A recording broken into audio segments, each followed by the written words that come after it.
Hello, I was not planning on being here today. I've had a very weird day, but everyone has been chitter-chatting about this album. I simply must listen, and I really wanted to listen with you guys. I watched, if you don't know, Lilly Allen is a singer-songwriter and actress. At first, when I see you cry, it makes me smile. Yeah, it makes me smile.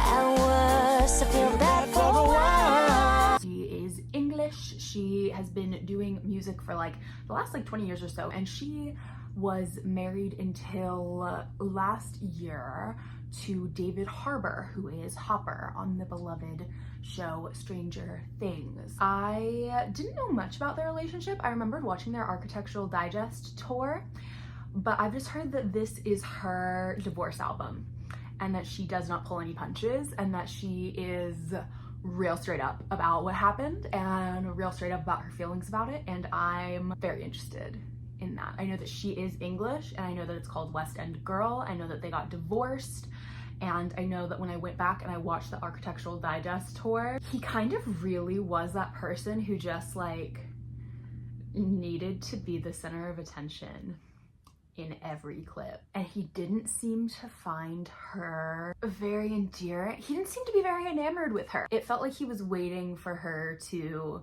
say something interesting every time she was speaking. It did not feel like he was interested in what she was saying. It felt like he was really interested in what he had to say. It actually kind of like turned me off now that I like watched it back, but I'm very excited to listen to this album, so let's just get into it. That's the context I'm going into it with. If you have more context, please let me know down in the comments, and I feel like I'm gonna be finding out a lot more as I go through this album. There are 14 tracks. First one is the title track, and it is called West End Girl, not to be confused with the one track I know from the Pet Shop Boys, but a track that I love called West End Girls. If you've not heard West End Girls by the Pet Shop Boys, watch this video first, but go listen to it.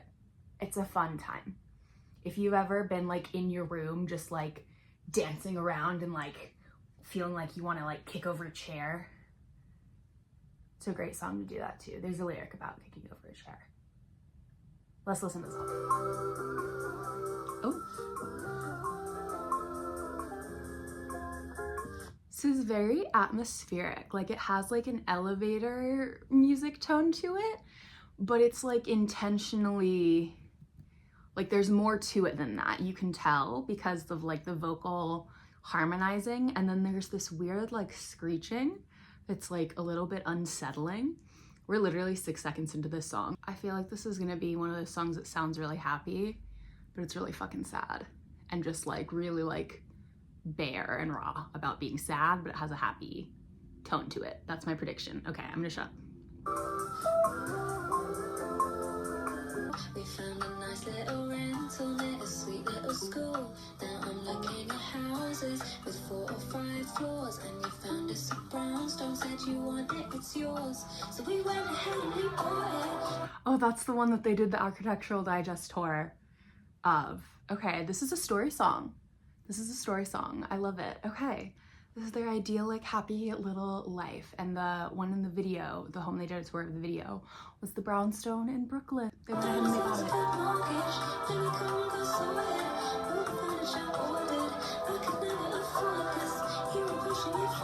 I could never afford this, you were pushing it forward.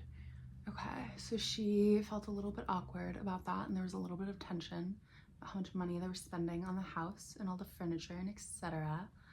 And he totally like shat on the things that she wanted in that house in that video too. So that's the first crack, made her feel a bit awkward. It always starts with like, oh yeah, it just made me feel a little bit uncomfortable, a little awkward, but like whatever, it was just a moment and it passed. And you always think it's gonna pass, but there are always more cracks. Tell me more. I love this.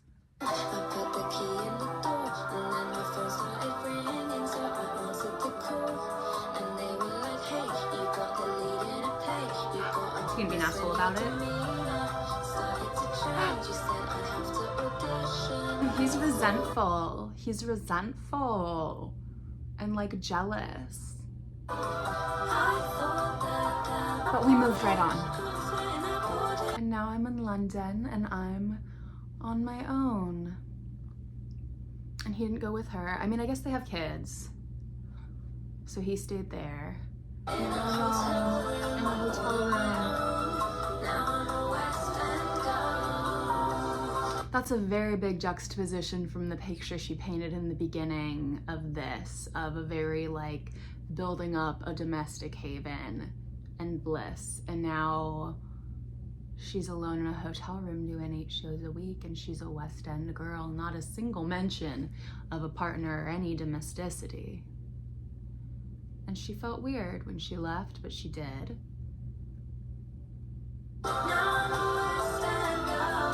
And he didn't follow her.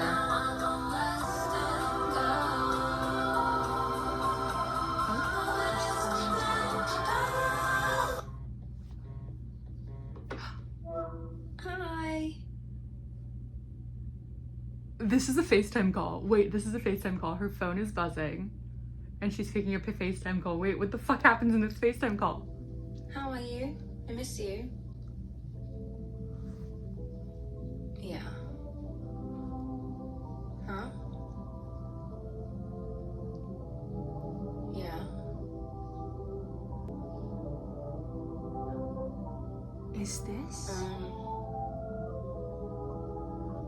Is this her half of the call being told that she's been cheated on?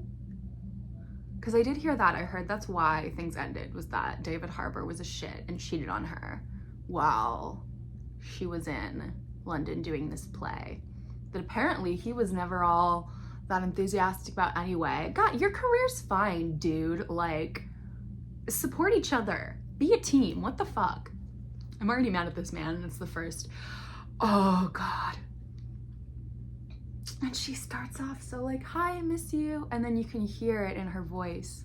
It's falling as she's being told all these things. And when you're being told like terrible stuff, all you can really do, because if you flip out, then you're not gonna hear more. You're just gonna flip out. And so you just sit there and you wait for all the information to pour out, and you just say yes, right, okay, to all of it. And that's what's happening right now. Okay. Okay. Oh, fuck. Well, I mean, it doesn't make me feel great. Yeah. What? He's like, and I'm sure he was like, so how do you feel? And she's like, well, that doesn't make me feel great. If that's what you need to do, then... Oh, God, the tears. I guess. Oh, fuck. Like, how will it work? Oh, God, is this thing? He's saying he's gonna move out? No. It is. He's gonna move out. Fuck. I mean, it makes me really sad, but... Oh, God. There were just these little cracks, and then all of a sudden she gets this call, and she's like, well, no, I'm not happy with it, but you're telling me this, and I'm in London, I'm doing this play, what am I gonna...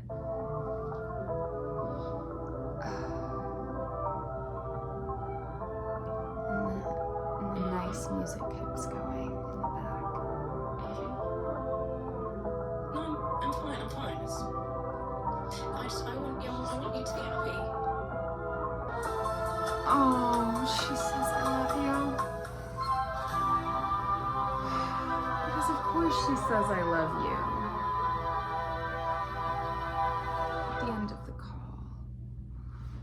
Oh, God, and that's, oh, wow. What? There's so much packed into each scenario. That, I feel like this is how I used to feel about like a good Taylor Swift song. Like there's just so much here because you're going through like this story and this timeline, and the music just kind of like keeps going and follows it, and there's this tiny bit of like malaise or unrest throughout, and like there are these little bumps and cracks that like indicate larger issues if you really pick them apart. but they're just these moments, and like we keep going and we keep going and we keep going, and then we get this call. And she's like backed into a corner, and you can just hear it in her voice, and she says so little, but it says so much. And the music, the pleasant part just keeps going.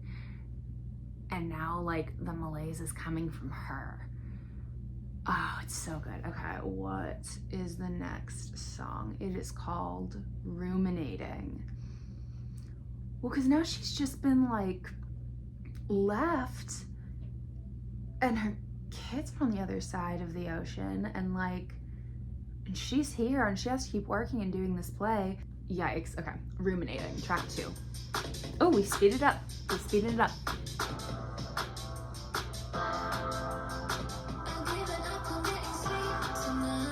Charlie XCX. This is the thinking yourself in circles.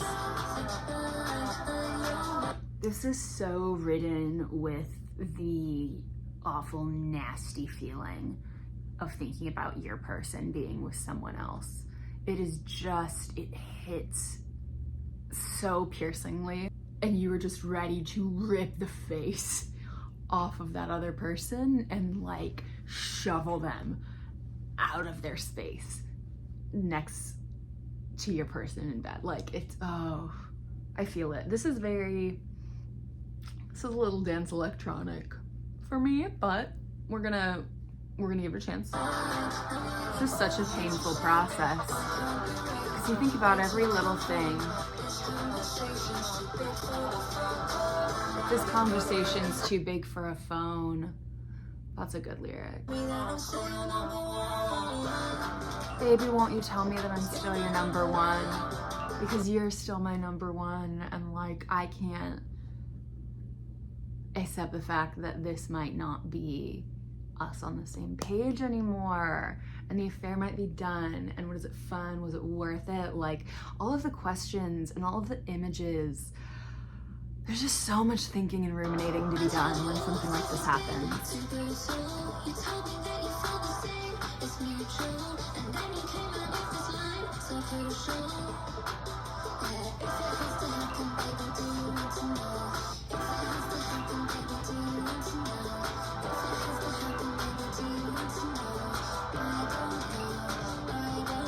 What? Wait, I'm so confused. Did he ask her if she wanted to know, like, the details about the affair? So, like, he asked her if she wanted to know, like, the details of the affair, if they were going to be separated anyway. And she's like, what kind of a question is that? What the fuck?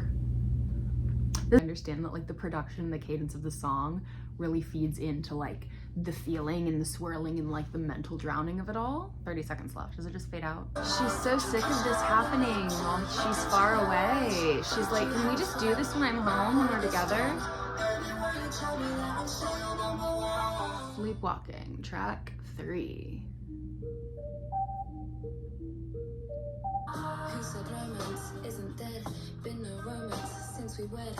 Why aren't we fucking, baby? Yeah, that's what you said. But you... Been no romance since we wed. Why aren't we fucking, baby? That's what you said. She is calling him out so specifically in these songs. So, like, she's uncomfortable and unhappy in this relationship, and she feels like she's, like, sleepwalking around, and, like, somehow they have no intimacy, but she still feels like he's, like, super needy. Blamed all the problems on her when really it was him that was fucking cheating. See your thoughts forming, baby, stop it, it's 3 in the morning. He's, like, always, like, talking over her, I guess. Wow, so she's like, our relationship was not, like, intimate, and I would, like, love to know that side of you, and, like, be there for that side of you, and, like, be your Madonna and your whore, but, like, you won't let me. You're, like, giving that to other people and, like, putting me in this box, and you won't, like, fully open up to me, and yet you never shut up. But I feel like I never really get to know you. I'm just, like, sleepwalking through this relationship, and, like, the things that are wrong, but, like, whatever I say just gets blamed on me anyway, and so we just stumble on. And he won't leave her, but he also like won't be happy with her and won't stop cheating on her. I feel like that's such a common like trope that we see, like men who are like, no, I need to be married. I need to be married so that I can cheat. And if I'm not married anymore, then I won't be able to cheat anymore and I won't have that balance, and I need both. Like, I love in the visualizer, they've got her in this dress that's like been made to look like this beautiful like comforter duvet, and she's like wrapped around walking in it, and they've like affixed the matching pillows to the back of her head, so it looks like she's literally like walking around in bed. It's quite cool. Tennis. Was that like a cover-up for cheating? Going to play tennis? I don't know, it's a very British thing though, and she's British, so let's see.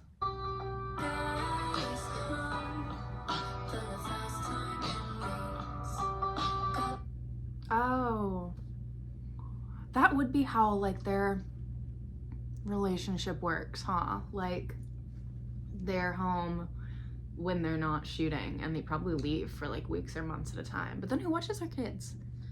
Is it like a grandparent situation? Is it a nanny situation? Wait, what's happening with the visualizer? She's sitting in a park and a tennis ball just kind of like rolled by her. And now these people have something that says husband. Oh, and they're putting it in the trash. Okay, so he's home from shooting for the first time in weeks, and she like made dinner and it's his favorite. And he doesn't really seem to notice or care, but she's like, no, he's just jet lagged, like he's tired. It's fine. Be happier together. This is like seeing little cracks and being like, no, but like I'm not gonna be dramatic and cause a problem about it.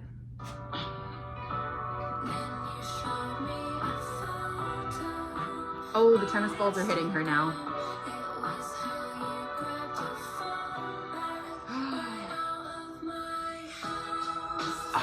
When you showed me a photo on Instagram, it was the way you grabbed your phone back right out of my hand because you didn't want her to see something on his phone. What if a text popped up? Oh, that's so indicative. I've never had a boyfriend snatch their phone back out of my hand if I ever had it. And if they did, I would be like, I mean, I wasn't looking. But hello, like, oh, and the alarms go off. And what are you supposed to do? What are you supposed to do? So many TV shows and movies have been written about that moment. And you're like, well, I wasn't gonna look, but now I wanna look. And then if I look, then I'm crazy. And if I flip out, then I'm making this moment. But like, you weren't like that. You weren't like that. And it's true. It's true. Loyal boyfriends let you change the music on their phone. Loyal boyfriends let you hold their phone and look at a photo without snatching it. Oh, this is so good. So I read your text and now I regret it.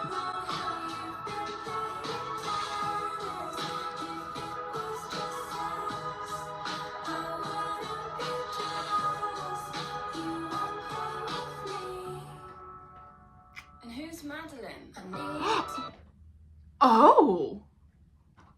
Excuse if you hear my dog eating in the background. There was okay. So I read your text and now I regret it, and I can't get my head around how you've been playing tennis and you won't play with me. So and if it was just sex, I wouldn't be jealous. So this phone snatch happened, and she percolated and she ruminated, and so she read the texts and she saw something that hurt her and that let her know it wasn't just sex.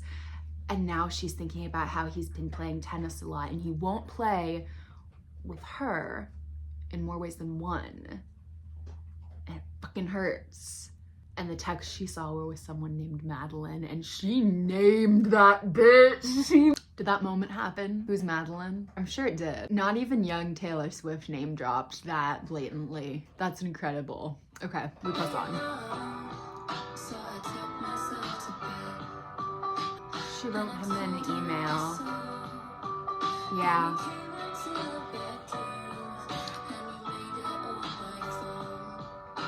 That's so, why is that relatable? Like doing that and then like seeing things you didn't want to see and processing it all, and then writing him an email and being like, hi, this is what happened.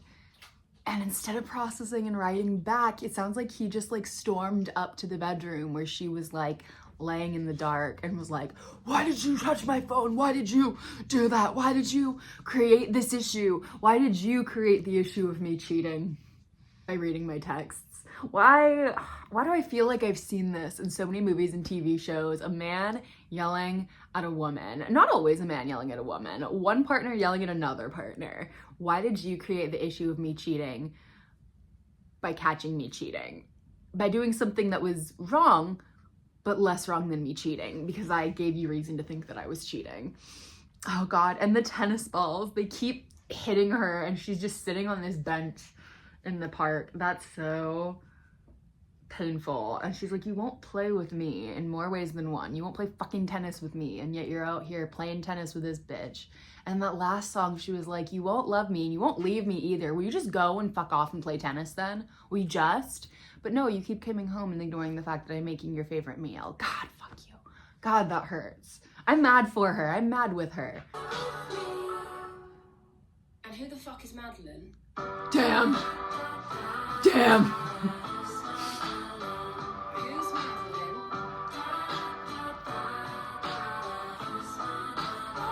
Who's Madeline?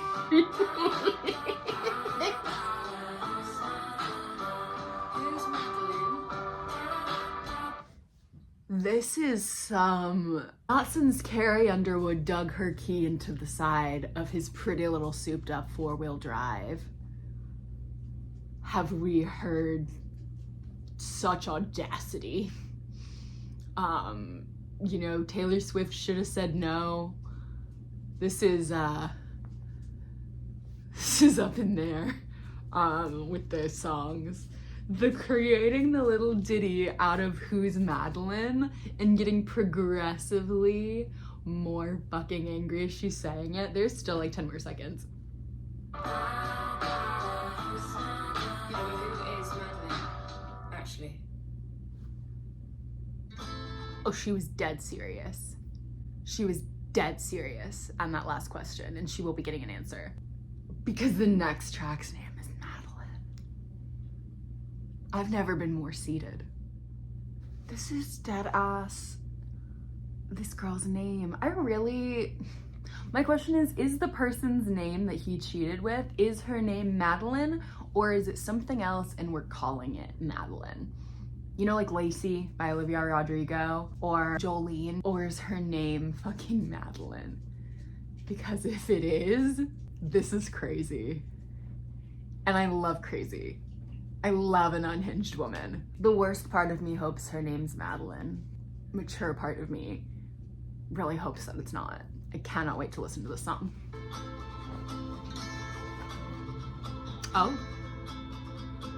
Oh, she's holding a gun in this visualizer.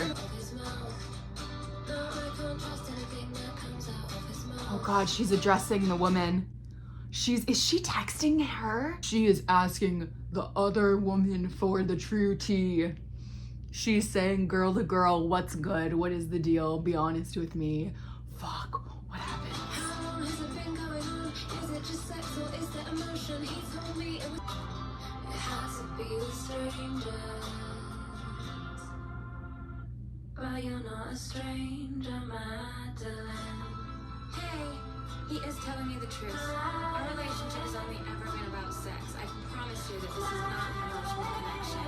Oh God, so she's contacted the other woman and she's like, so we had an arrangement. Like, we were down with sleeping with other people, but you had to pay for it and they had to be a stranger. And then Madeline's like, hey, yeah, no, like this is like within the terms of your agreement.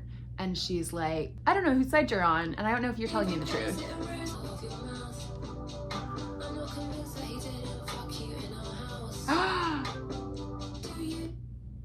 The gunshot, she is dead serious. She said, don't fuck with me, bitch. Look me in the eyes and tell me the truth. She's like, this is where we started. How did we get here? Oh, by the way, if you need any more details or you just need some vent or anything, nothing like Madeline. See, the weird thing is that like I was down with her last message with her being like, I didn't know that you weren't cool with this. I was told you were cool with this. If you're not, let me know, because I'm not cool with that. I can get on board with that. Morally, I like that. And then she said love and light. And I hated her. Relapse, oh no. Are we relapsing into this relationship, or are we relapsing on something else?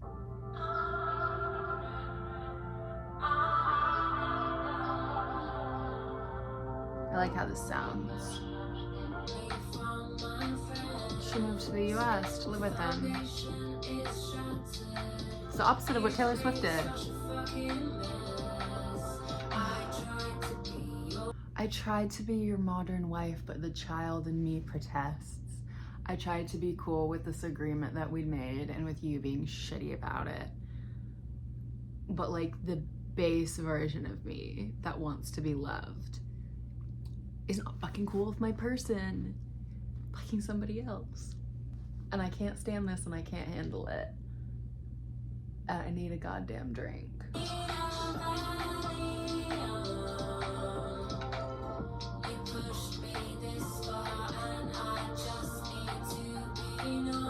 This is so for real. Does she have an addiction?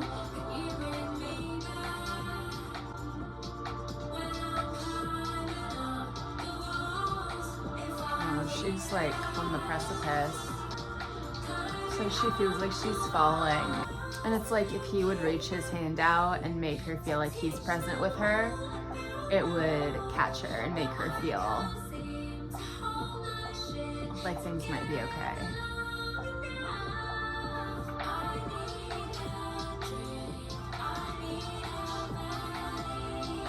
The entire foundation of the life she built. He's just fucked it all up. And how do you keep going in that? And so you do things and you take things to cope. And if you relapse into an addiction, you know that it would ruin everything even more. But this is ruining everything too. The sound of this was really like all-encompassing. Like I feel like I could like be enveloped by this song in the way that like being in like an intoxicated haze, you know, like envelopes you. The name of the next song is Pussy Palace. Is this gonna be about like, does he have like a second location? Like Mojo Dojo Casa House? Or is this about her like saying fuck you for sleeping with her in our house? It's 4 minutes long. I'm very concerned.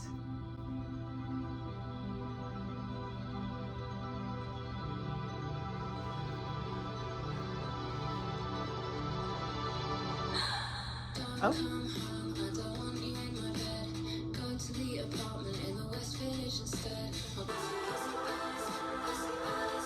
Oh, she's talking about his apartment in the West Village. Not the Mojo Dojo Casa House.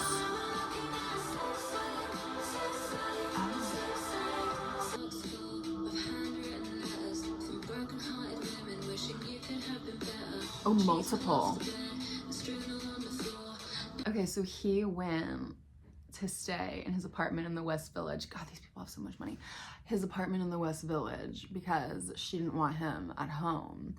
And then she brought some of his shit there, like his mail, medications, etc., to drop it off.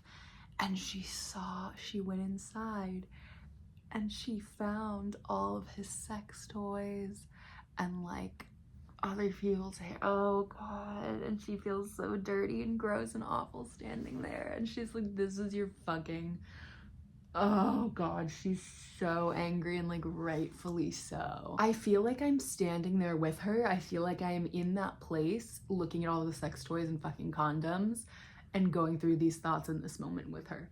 This is great.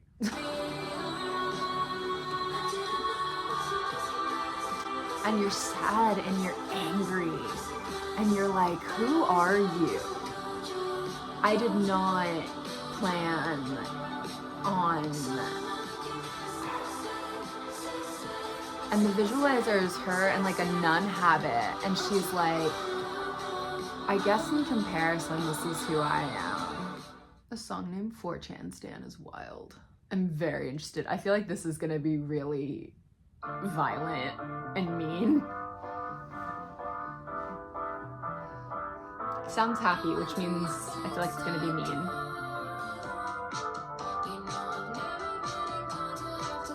Now she's checking other places. She's like, I don't know what the fuck is going on. I need to like look through everything now. She found a receipt for a nice bag while she was in London. So her name's not Madeline. She just thinks it's Madeline. She doesn't actually know who it is. And she's finding receipts for expensive shit. What a sad, sad man. It's giving 4chan Stan. She's like, why won't you tell me who this person is? I'm going to get divorced, even though this marriage is incredibly convenient for you because you want to have your wife and you want to be able to cheat. And the marriage makes you look good and you don't want her thinking that you're shitty because she doesn't know the full story. She keeps saying, what is she famous? She like really needs to know who this person is, and her like fears about who it is and how famous this person is are like getting bigger and bigger and bigger. The next song is called Non-monogamy. So I think this is gonna be about that arrangement. When you have like a chronically cheating partner and you're like desperate not to lose them and you're like, you want an open marriage? We'll do an open marriage. What do you need? Like, let's negotiate this so that like this foundational relationship of my life doesn't completely crack and break because you ultimately don't want to be monogamous in this relationship. And the visualizer, at least the thumbnail of it, is a closed sign. And so I feel like this is her being like, nah, like I can't do this open marriage shit. Like I can't do it. I can't do it. Oh, hello? That I would lose my values and what I want in a relationship because I want you so badly that I will just completely break down the values that I have in order to adjust for what the fuck I need to do to keep your ass here. She changed her immigration status for him. That is what hurts so bad when you are being treated like a stranger by someone that you're like, no, but like you're my person, and you're like, why are you acting like that? And they're like, what? And you're like you don't fucking love me. Oh, it's so good. I love you.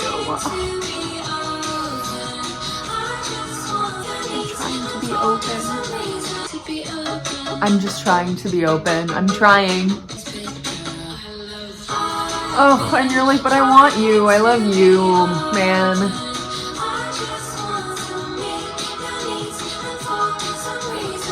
I just want to meet your needs. I'm totally with her. And she still has like a shred of hope that maybe this relationship could continue in some way if she like finds a way to... Just enough. Why does that sound like a sad title?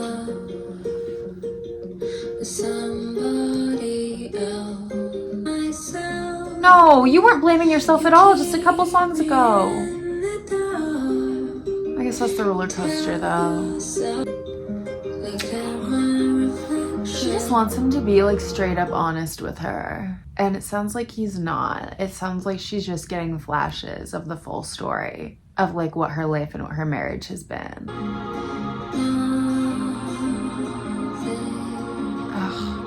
He keeps stringing her along by not completely shutting her out, but not completely being honest with her either.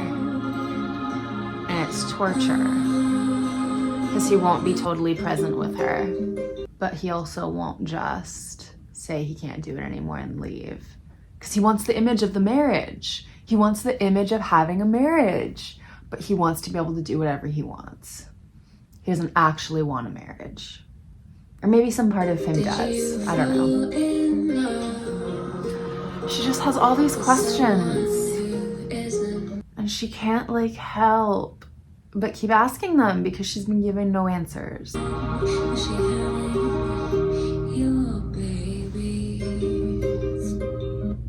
She's really like, I do not know the level to which I have been lied to. It could be astronomical at this point. And she's like not counting that out. What the hell does Dallas Major mean? Oh, we're speeding back up. We're grooving. Oh, she's on dates. She's on dates. They're a bunch of terrible men getting up and down.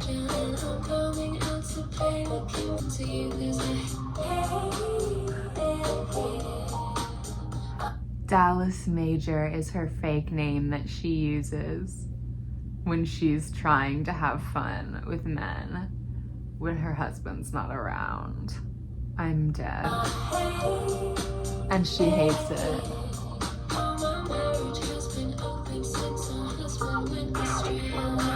So they decided to open the marriage when like the cheating happened, and she's like not enjoying it at all.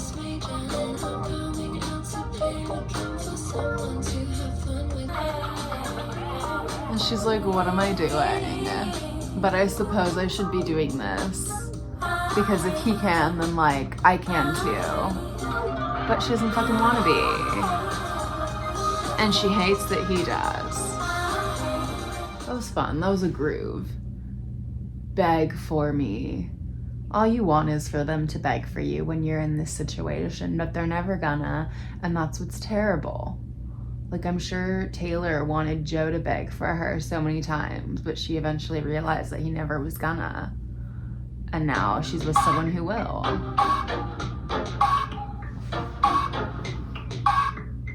He sounds angry. I feel embarrassed, I feel ashamed. You're so indifferent, and that's insane. Where's all your empathy for all my pain?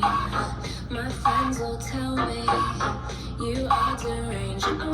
That's the second time she's called him deranged in this album. She said that on the first song.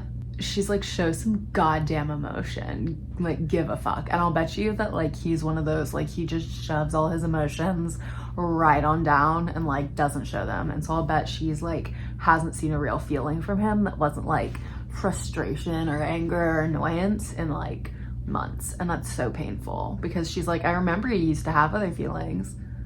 I feel held, I wanna be told I'm special and I'm unusual. I want your desire, I wanna be spoiled, I wanna be told I'm beautiful. Why won't you beg for your goddamn wife? Why won't you beg for your marriage, asshole?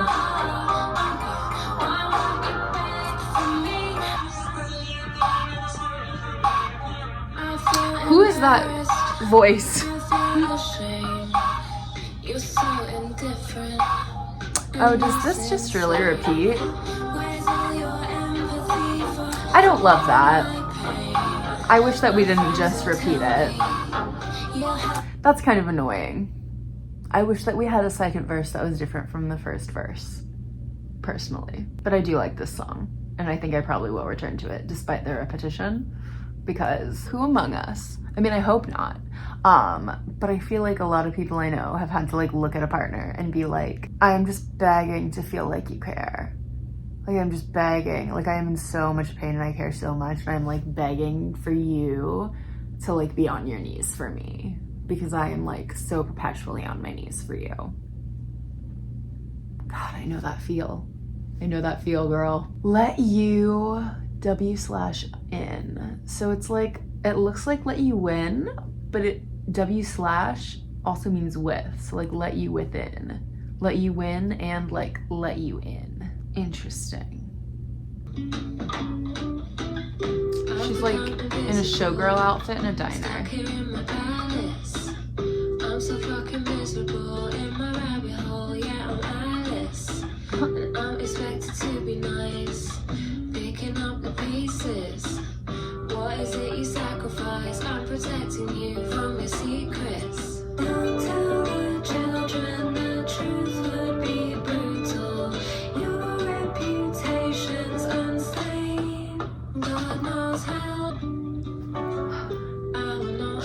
wanted so much in this album because it was like her only outlet. Because if she had gone to like the press and like talk shit, she would have looked bad. His reputation is so good. He's thought of as such like a good, like, he's thought of as like everyone's dad. And she's like, how long have you been such a shit? And like, what am I supposed to do to let people know the truth about that? Because I guess I'm the only one that knows and I'm the only one that has to suffer. And that's fucked because my life is ruined. She's like, no, I will say something actually. You already have like played me for a fool and like seen the darkest parts of me, and like I've had your children, and like I've like thought you were my family, and no, I'm not gonna let you just like get away with this and win. And so here's this album. I hate that. That's so heartless. I love I can walk out with my dignity if I lay my truth on the table. Never getting your sympathy, I don't think you're able, is so sad. Like, you cheat on someone that you had like a marriage and like children and a life with, and you don't feel sorry. Like, that's horrific. Lie to the children, the ending was mutual. I'll shoulder all the pain. Yes, girl. Let it out.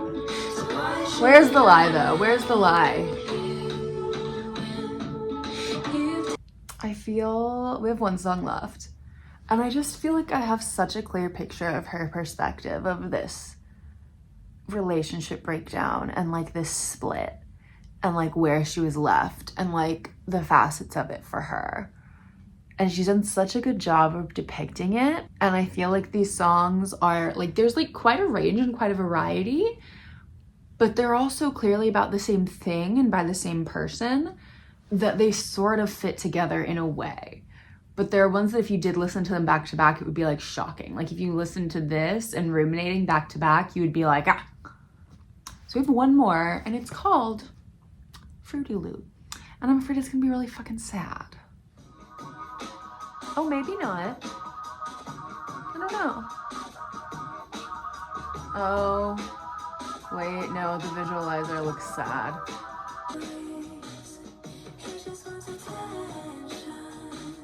That is an impression that I got from the Architectural Digest video, is that he does like playing with his toys and he does just want attention, and it is really that simple.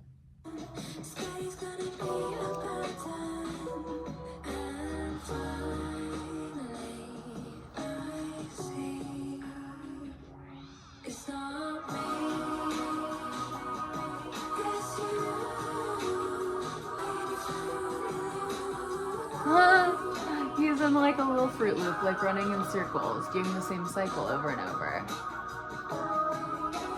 And it's not her fault that she got treated that way too.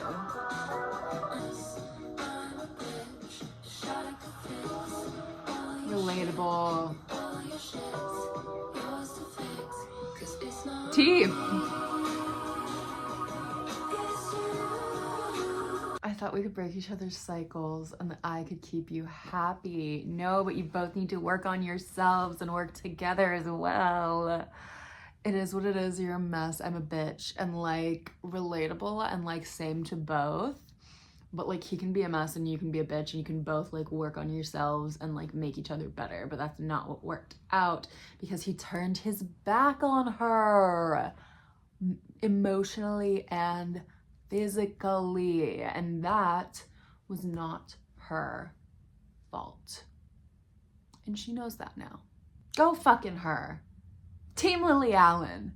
This was such, I see why people are talking about this record. It is so vulnerable and so for fucking real, and I feel like I'm here with her and understand what she's trying to say with each and every track. Is each and every track like my absolute favorite? No, but I get why it's there and I get what she's trying to say. I get why it's titled the way it's titled. I feel the flow and the breakdown of this relationship through her eyes from this record, and I am here for it.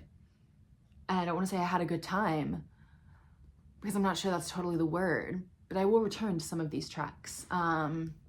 Which ones will I return to? I will return to West End Girl. I'm not sure if I'll return to Ruminating. I'll probably return to Tennis, maybe Sleepwalking, definitely Madeline, maybe Relapse. I like the beat and like the sound of Pussy Palace, but I'm not sure I can like drive around listening to it. Fortune Stan, maybe. Non-monogamy, yes. Just Enough, probably not. Dallas Major, probably, maybe. Beg for Me, yes. Let You Win, maybe. Fruity Loop, maybe. Yeah. So I don't know. We're gonna add this to our listening rotation, and we'll see. Maybe I'll check in later and see what's stuck. Or if any of it stuck at all. But I'm really happy I listened to this. Inarguably, this was really good, clear writing and some really creative, interesting, varied production, but I do feel like it was sewn together by a clear narrative and a really good, great vocal performance from her too. Like, cheers to Lilly fucking Allen. Cheers to Lilly Allen. That's how I want to end this video. Thank you guys so much for being here. I cannot wait to see you very, very soon in the next one. Give it a like if you liked it, especially if you made it this far. Subscribe if you would like to see more videos. I also have quite a backlog going. If you like Sabrina Carpenter, if you like Taylor Swift, if you like Lana Del Rey, I have more Lana content coming out soon. Once again, thank you so very much for being here, and I cannot wait to see you very soon in the next one. Mwah.